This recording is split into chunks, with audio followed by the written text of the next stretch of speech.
ആലിയാസ് വ്ലോഗ്സിലേക്ക് എല്ലാവർക്കും സ്വാഗതം. മലയാളികൾക്ക് പ്രിയപ്പെട്ട ഭക്ഷണം എന്ന് പറയുന്നത് മീൻ തന്നെയാണ്.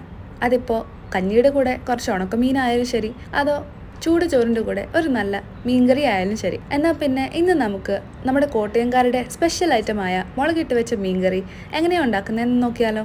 അപ്പോൾ ചെമ്പല്ലി മീനാണ് ഇന്ന് നമ്മൾ മീൻകറി ഉണ്ടാക്കാനായിട്ട് എടുത്തിരിക്കുന്നത്. നിങ്ങൾക്ക് ഇഷ്ടമുള്ള മീൻ എടുക്കാവുന്നതാണ്. പിന്നെ ഇൻഗ്രീഡിയൻസ് ആയിട്ട് നമുക്ക് വേണ്ടത് സവാള, തക്കാളി, ഇഞ്ചി, വെളുത്തുള്ളി, പച്ചമുളക്, കുറച്ച് കരിവേപ്പില, പുളിവെള്ളം, പിന്നെ മുളക് പൊടി കൊണ്ടുണ്ടാക്കിയ ഒരു പേസ്റ്റും. ആദ്യം ഒരു ചട്ടിയിലേക്ക് കുറച്ച് എണ്ണ ഒഴിച്ച് കൊടുത്ത് അതൊന്ന് ചൂടായി കിട്ടിയാൽ ഇനി നമുക്കതിലേക്ക് കുറച്ച് ഉലുവയും കടുകും ഇട്ട് അതൊന്ന് പൊട്ടിച്ചെടുക്കാം.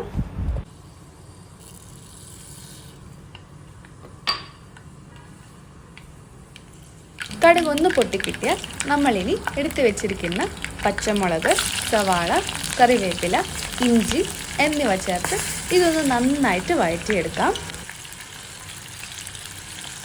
ആ ഒരു ചുമന്ന പേസ്റ്റ് ഉണ്ടാക്കാനായിട്ട് നമ്മൾ എടുത്തിരിക്കുന്ന ഇൻഗ്രീഡിയൻസ് എന്ന് വെച്ചാൽ സാദാ മുളക് പൊടി, പിന്നെ കശ്മീരി മുളക് പൊടി, ഉലുവാപ്പൊടി, മഞ്ഞൾപ്പൊടി, മല്ലിപ്പൊടി എന്നിവ ചേർത്ത് കുറച്ച് വെള്ളവും കൂടി ചേർത്ത് അതൊരു പേസ്റ്റാക്കി എടുക്കുകയാണ് ചെയ്തത്. അതിനി നമുക്ക് ഈ ഒരു സവാള ഒന്ന് വഴണ്ട് കിട്ടിയാൽ പിന്നെ ഈ പേസ്റ്റ് ഒന്ന് ഇട്ട് കൊടുത്ത് അതൊന്ന് നന്നായിട്ട് വഴറ്റിയെടുക്കണം.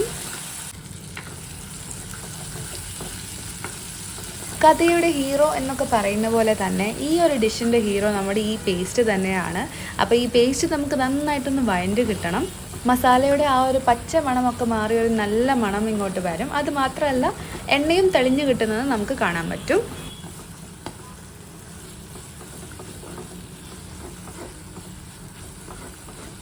മസാല വഴണ്ട് കിട്ടിയ ആ കളറ് മാറിയത് കണ്ടല്ലോ. ഇനി നമുക്കിതിലേക്ക് നമ്മൾ എടുത്തു വെച്ചിരിക്കുന്ന വെളുത്തുള്ളി ചേർത്ത് കൊടുത്ത് അതും കൂടി ഒന്ന് വഴറ്റിയെടുക്കാം.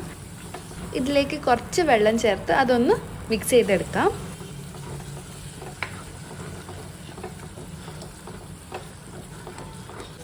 ഇനി നമുക്കിതിലേക്ക് തക്കാളിയും ആവശ്യത്തിനുള്ള ഉപ്പും ചേർത്ത് കൊടുത്ത് അതൊന്ന് നന്നായിട്ട് വഴറ്റിയെടുക്കാം. തക്കാളി നല്ല സോഫ്റ്റ് ആവുന്നോടം വരെ ഇതൊന്ന് വഴറ്റിയെടുക്കേണ്ടതാണ്.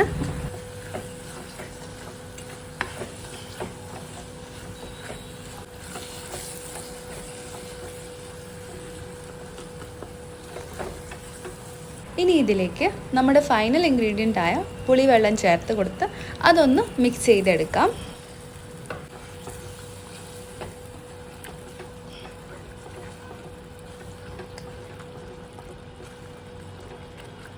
പിന്നെ ഇതിലേക്ക് ആവശ്യമുള്ള വെള്ളം ചേർത്ത് കൊടുത്ത് അതൊന്ന് മൂടി വെച്ച് ഒന്ന് തിളപ്പിച്ചെടുക്കാം.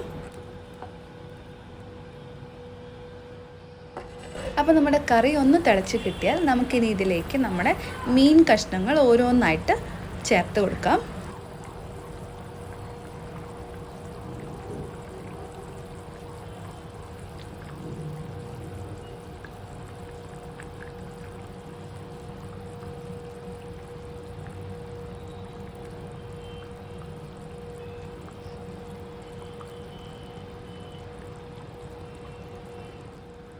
അപ്പോൾ നമ്മുടെ മീൻ നന്നായിട്ടൊന്ന് വെന്ത് കിട്ടുന്നോടം വരെ ഒരു മീഡിയം ഫ്ലെയിമിൽ തന്നെ നമുക്ക് കുക്ക് ചെയ്തെടുക്കാം.